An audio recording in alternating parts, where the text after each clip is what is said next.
ګرانو کتونکو سلامونه کوم. ملب خان شیر پوسټ تاسو په خدمت کې حاضر دی. ګرانو کتونکو څنګه چې تاسو ته پته ده چې په ضلع 400 کې پشکلاوتي قامي جرګه د تیرو 3 کالو راسې د معاشرتي برایو په ضد باندې आवाज راپورته کوي. په هغې کې سود دی، په هغې کې آیس دی او په هغې کې قبضه مافیا ده او ورسره په دې سیمه کې چې چېرته کوم جنګ جګړې وي نو هلته کې روغې جوړې کوي. خپل بھرپور کوشش کوي خو تر اوسه موږ دا ووایو چې موږ ناکامه یو. او ناکامه پسې یو، ناکامه په دې یو چې موږ سپورس نه یو چې د سړي ګریوان ته لاس واچو او موږ یې ولې ګرفتار کړو او موږ په عدالت کې مقدمه وچلو. موږ یې په ګوته کوو او په جار یې په ګوته کوو چې په پلانکي سیمه کې پلانکي نومیکس انټرنیشنل ډرګ مافیا دی. دې وخت کې زموږ تنګي تحصیل په ټوله نړۍ کې، په ټول پاکستان کې تنګي تحصیل په ټول پاکستان کې انټرنیشنل ډرګ مافیا لري.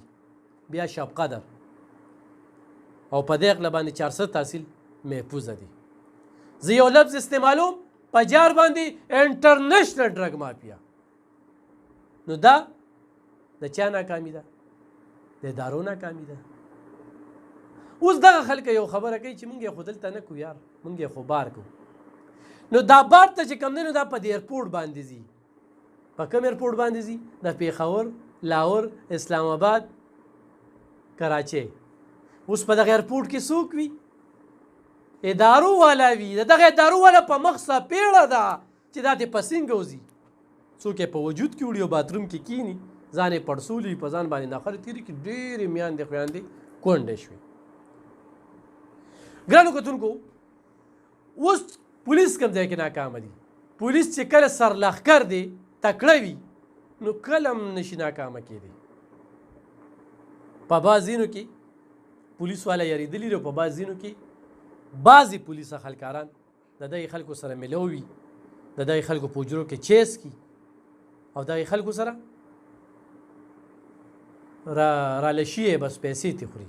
کورونه یې ورله جوړ کړل، ګاډي ورله ورکړل، قسم قسم ټوپکې تمانچې ورله ورکړلې او ورسره چې کوم دی نو د دغې خلکو پوره ملاتړ جوړېږي. خو ګرانو کتونکو بعضې ځایونو کې پولیس لاس اچوي، نوکری سره هغه ته خپل بچي عزیز وي. دا توره وردي چې تا واچوله نو دې وردی څه کار دی؟ جرایم پیشه خلک رانیول. جرایم پیشه خلکو په سر باندې تاله د حکومت پاکستان د خزانې نه تنخوا درکړي. دا ستا کار دی، په مې احسان نه دی. زما دا په ته احسان دی چې زه په جار چغې وم او لګیا یم. نو د هغوی په ضد باندې احتجاجي مظاهرې بیا کېږي. نو زه دغه پولیس والا ته وایم چې همت په نه بیلی، همت په نه بیلی. خلک به احتجاجونه هم کوي، خلک به چغې سورې هم وخي، خلک به درخواستونه هم کوي، خلک به بایسې هم کوي. خو بره د الله کیمره لګېدلې ده، د انسانانو د کیمرې نه راوځې او په دې ډرګ مافیا سره د ډېرې د ادارو غټ غټ افسرانو ملو دي. نو دې وخت کې آرمي چیف صاحب تاسو ته خلک د خیرو په شکل کې ګوري په دې ملک کې څنګه چې د ډالر مافیا په ضد باندې یا شوګر مافیا په ضد باندې دا کم کمپین روان دی. نو د ډرګ مافیا په ضد باندې ته کمپین شروع کړو، دې کې به تا ته د ستا د ادارې او د نورو ادارو داسې خلک مخې ته راشي چې دا په دې ایرپورټ باندې څنګه دا پیټی ځي او د دې پیسو د رشوت شکل شوي، یوه پیټی، دوه پیټی، درې پیټی.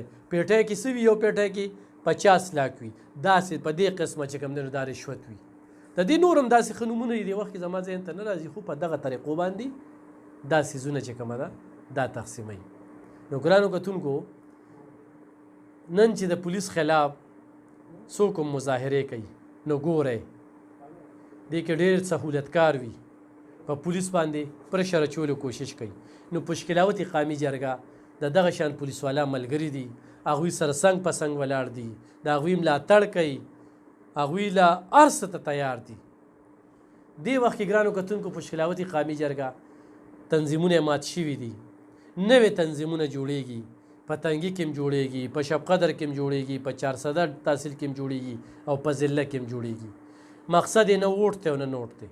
کوم خلکه زمونږ سره په دې کې ملاتړ کوي، ملګرتیا کوي او وایي چې د دې خپلې سیمې نه دا ناسور ختم کو، د دې په ضد باندې اواز پورته کړو، په دې جهاد کې ځان شامل کړو، نو بالکل زموږ سره رابطه کولی شي.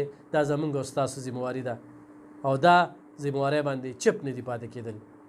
نو ګرانو کتونکو، نن سبا د پولیس په ضد باندې خو داسې قسمه تاسو احتجاجونه وینئ، نو د هغې بیک ته ګورئ، هغې کې به سیاسي خلک هم ملګرتیا کوي، ملاتړ به کوي، ځکه چې دلته کې په MPA باندې انویسټ کېږي، انویسټمنټ داسې انویسټمنټ به کېږي چې د هغه ټول خرچې اخراجات دا هم د دغه سیاسي خلکو پیداوار دی چې هغوی یې سپورټ کوي.